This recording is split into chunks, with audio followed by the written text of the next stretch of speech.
Bonjour à tous, nous sommes à 45 minutes du jeudi 15 septembre 2022. On va étudier le contexte graphique des marchés financiers avec les figures chartistes du moment, figures que vous pouvez étudier dans nos deux formations gratuites, la formation débutante et la formation confirmée sur notre site arttrade.com. Alors on va voir qu'il n'y a pas eu beaucoup de changements sur les crypto-monnaies.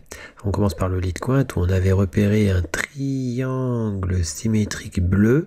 Il y avait toujours le triangle symétrique vert d'origine. On avait un drapeau qui était invalidé, c'était la limite de validation en rouge ici.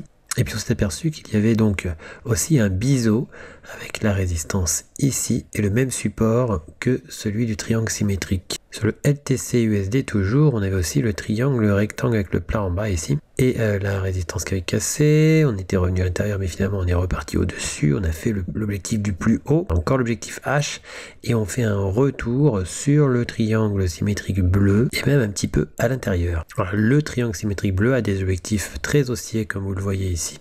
Mais il y a cette ligne pointillée. On va éclaircir tout ça. Finalement, on est dans un biseau ascendant très net avec un support à 3 points et une résistance à 3 points. On attend le sens de cassure. Sur le Bitcoin, eh bien, on a continué à baisser. On avait fait un petit trade qui finalement s'est fait activer hier. Puis dans la nuit, on avait clôturé le trade assez vite pour l'équivalent d'un stop. Voilà, on avait un stop de 400, on a pris 400. Donc c'était pas un trade très gros finalement. On n'a pas atteint, on n'est pas gardé le trade jusqu'à l'objectif. Parce qu'il y a un scénario quand même d'épaule en deux temps, regardez, épaule, tête, épaule. C'est pas possible qu'on remonte entre temps pour éventuellement reconfirmer une des lignes pointillées avant de rechuter, mais on pourrait très bien aussi chuter directement, c'est pas impossible. Même si on avait un scénario de remontée progressive, voire assez dynamique sur les épaules droites, il y a des mouvements dans un sens et dans l'autre, assez dynamique souvent, même si c'est une tentative de formation d'épaule et que finalement on ne forme pas une épaule tête-épaule, et bien finalement c'est quand même assez dynamique souvent. On a toujours l'objectif du plus bas du biseau ascendant qui est tout en bas. On s'aperçoit que la progression c'était juste un pullback, un retour donc sur le drapeau bleu et qu'on pourrait effectivement continuer vers les objectifs de ce drapeau bleu. Sur l'Ethereum, eh bien on rejoint quasiment le support du drapeau vert. S'il cassait, on aurait effectivement le drapeau qui donnerait un objectif baissier, contraire au biseau mauve qui lui avait cassé à la hausse et donne un objectif haussier. Il y a toujours le drapeau vert qui lui donne des objectifs baissiers. On a toujours la tasse avec anse qui donne par contre un objectif haussier. On était venu très proche du niveau d'invalidation sans l'invalider, on était même revenu au-dessus de la ligne du coup, on est revenu en dessous. On voit très bien ce canal vert qui ici cassé à la baisse effectivement, casserait pour des objectifs baissiers contraires au biseau, mais on avait aussi la tasse avec anse ici avec sa ligne du coup. On pourrait très bien revenir sur cette ligne du coup et puis à partir de ce moment-là choisir un côté ou de l'autre. Sur l'Ethereum, eh bien, on a toujours le biseau ascendant, effectivement, objectif tout en haut. On avait une épaule, tête, épaule inversée qui est cassée à la hausse. On a confirmé sa ligne du coup, mais finalement, on est revenu à l'intérieur pour rejoindre la ligne pointillée qui comporte 1 point, 2 points, 3 points cassure. Et on rejoint cette ligne pointillée qui n'est autre que la résistance d'un triangle symétrique. Voilà, on revient sur le triangle symétrique et sur la pointe du triangle symétrique. Alors il n'est pas impossible qu'on casse aussi le support de ce triangle symétrique et dans ce cas là on aurait un nouveau triangle symétrique avec comme limite d'invalidation ce plus haut ici qui casserait du côté où il y a 3 points et qui donnerait des objectifs baissiers. Mais pour l'heure, eh bien, on a toujours ce triangle symétrique, on n'a pas encore effectivement cassé à la baisse. Même si on cassait à la baisse, ça pourrait être aussi une fausse cassure, puis finalement on pourrait quand même repartir avec les objectifs du triangle symétrique et de l'épaule tête-épaule inversée, ainsi que le biseau qu'on avait vu effectivement. Mais prudence, sur l'Ethereum comme sur le Bitcoin, eh bien on va attendre un petit peu pour notre part puisque on est dans un endroit charnière. Sur le marché du gold, c'est la baisse qui prédomine. On a effectivement un drapeau orange qui tente une cassure actuellement. On a l'objectif du mât du drapeau vert encore à réaliser, ainsi que ce plus bas à éventuellement rejoindre. En M30, on voit le drapeau effectivement qui donne des objectifs très baissiers. Sur le silver, par contre, c'est l'inverse. On a une tasse avec anse, une nouvelle tasse avec anse. On en avait une plus petite en bas qui avait atteint son objectif H. Finalement, celle-ci a cassé aussi. On a fait un retour sur la figure et même un peu en dessous de la ligne du coup. Et puis, on est de nouveau sur la ligne du coup. Sur le WTI, eh bien, nous avons effectivement un canal parallèle, on avait cassé à la baisse et on a réintégré ce canal parallèle. On pourrait repartir de l'autre côté.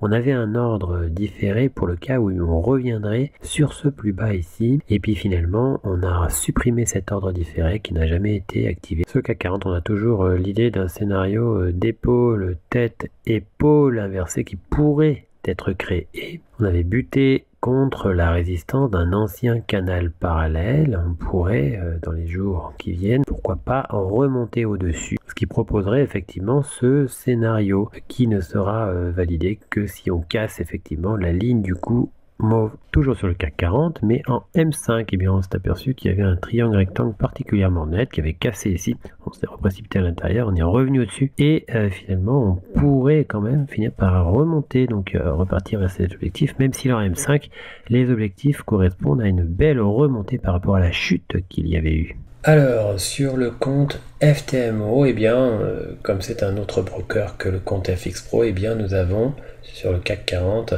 1 point, 2 points, 3 points, un triangle rectangle un petit peu différent effectivement que celui du compte FX Pro. Et effectivement on a cassé le triangle rectangle, on a fait un retour sur et un peu à l'intérieur effectivement de ce triangle rectangle, on est rentré en position avec un objectif haussier. Sur le DAX, depuis l'atteinte de l'objectif du biseau descendant, il y a eu une chute et rien d'autre pour le moment à signaler. De la même manière, sur l'UCAS 100, le FTSE, eh bien finalement rien de particulier à signaler, sachant que le triangle symétrique est toujours valide et pourrait très bien reproposer effectivement une progression au moins jusqu'à son plus haut. Sur S30, eh bien on a invalidé le plus bas du biseau d'élargissement descendant. Sur le S&P 500, on est revenu grâce à la chute effectivement sur l'ancienne ligne du coup du double creux. Effectivement en H1 on s'aperçoit qu'on est revenu aussi sur le canal parallèle dont on n'avait pas fait tout à fait l'objectif H. On pourrait très bien revenir sur le plus haut du canal parallèle. Sur le Nasdaq, on est venu buter sur l'ancien plus bas d'après cassure du biseau d'élargissement ascendant.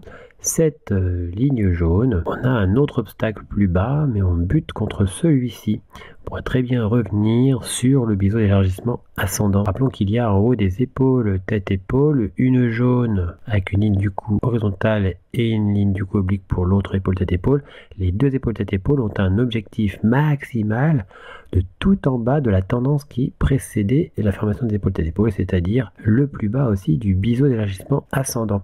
Toutefois, il y a toujours la tasse avec anse, on pourrait très bien rejoindre sa ligne du coup et repasser au-dessus pour aller vers ses objectifs haussiers. Sur le GBP USD, on avait eu un élargissement symétrique qui s'était fait valider, mais il y avait aussi ce canal parallèle. Même s'il y a une incursion ici, on a 1 point, 2 points, 3 points ici. Et puis on s'aperçoit qu'on a fait effectivement un retour sur le canal, un retour très pur dessus, avant une remontée. Sur l'euro JPY, et bien de la même manière, on fait un pullback très pur sur la tasse avec anse marron après avoir eu du mal à franchir le plus haut ici, qui correspond aussi à la ligne du coup d'une tasse avec anse plus grosse. Sur l'euro CAD, on est toujours dans le canal mauve, on pourrait finir par le casser à la hausse. Toutefois, on a repéré aussi un triangle rectangle avec un plat au-dessus et puis 1 point, 2 points, 3 points sur cette oblique qui sert de support. On a eu tenté une cassure une première fois, une deuxième fois, puis à plusieurs reprises.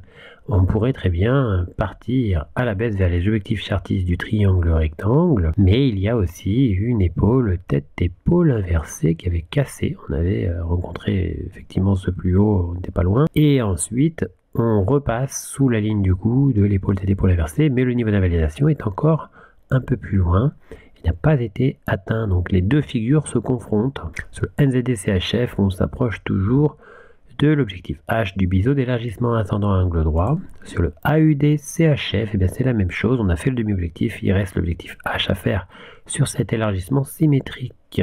Sur l'euro-dollar, on est revenu sur l'ancien plus bas de l'ancien drapeau jaune. C'est un endroit où effectivement il pourrait y avoir un rebond potentiel. Toutefois, le drapeau a toujours son objectif baissier sur cette ligne jaune ici. On est revenu sous la parité 1 euro pour 1 dollar.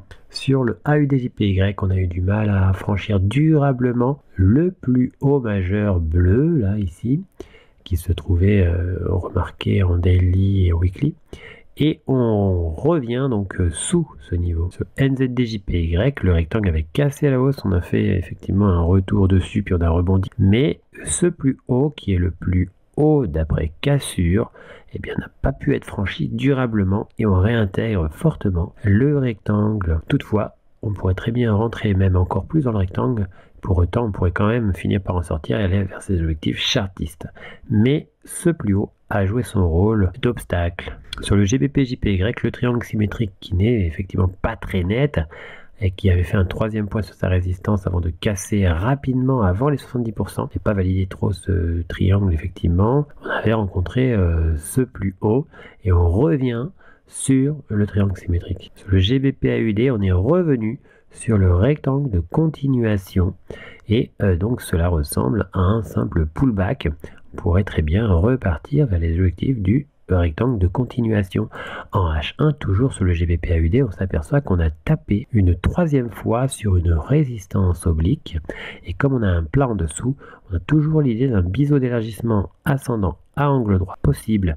Cela dit, on pourrait très bien, comme souvent sur ces figures, faire une remontée, une fausse cassure au-dessus pour redescendre, casser ensuite à la baisse, compte tenu du rectangle de continuation qu'on a en H4. Et il y a aussi la possibilité qu'on vienne casser finalement la figure à la hausse pour aller vers les objectifs chartistes de cette figure, donc à la hausse. Puis c'est possible qu'on parte directement à la baisse aussi. Sur le AUD-USD, on fait un retour encore une fois sur le support de l'élargissement symétrique.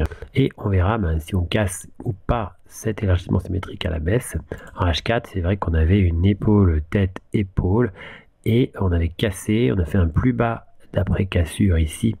Et ce plus bas d'après cassure, eh bien on verra si on arrive à le franchir. C'est un niveau sensible. Sur le GBP, eh bien on avait la tasse avec Anse qui a rencontré un premier obstacle, ce plus haut, puis un deuxième obstacle, ce plus haut. Et puis on a fait une réintégration du niveau qu'on avait pourtant franchi, ce plus haut d'après cassure de la tasse. On a vraiment visuellement là effectivement des difficultés et les obstacles jouent leur rôle sur cette configuration. Sur le CAD-CHF, on est venu invalider le biseau d'élargissement descendant et on constate en H1 qu'on a fait deux objectifs du drapeau mauve, le plus bas du drapeau et le demi-objectif.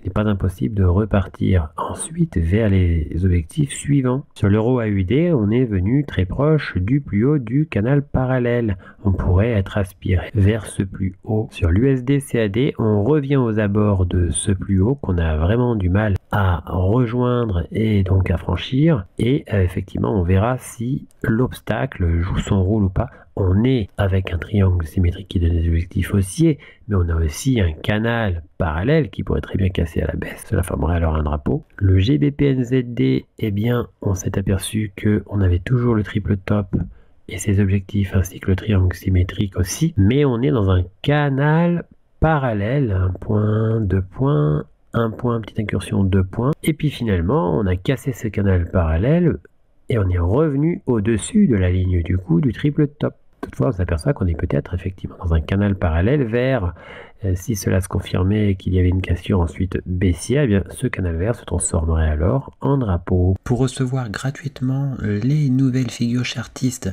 en notification, vous allez sur le site internet, vous cliquez sur Analyse VIP. Une fois que vous êtes sur Analyse VIP, vous cliquez sur S'abonner et puis vous n'aurez plus qu'à vous inscrire. Ici, vous mettez un mail, un mot de passe, vous indiquez que vous n'êtes pas un robot et vous mettez s'inscrire. Vous serez alors abonné, vous recevrez toutes les notifications des nouvelles figures trouvées, que ce soit les figures chartistes ou les figures harmoniques. Figures que vous pouvez étudier gratuitement dans nos deux formations gratuites, le niveau débutant et le niveau confirmé. On a encore 3 autres niveaux qui eux sont payants. En cliquant sur figures chartistes, vous arrivez sur la liste des figures chartistes du moment que l'on a posté. Vous retrouvez aussi les vidéos concernant les analyses chartistes du moment. N'hésitez pas à venir aussi nous découvrir sur notre blog, tout en haut ici blog. Vous y trouverez nos derniers posts, les défis Art Trade ainsi que toutes les nouvelles Art Trade. À bientôt sur notre site arttrade.com.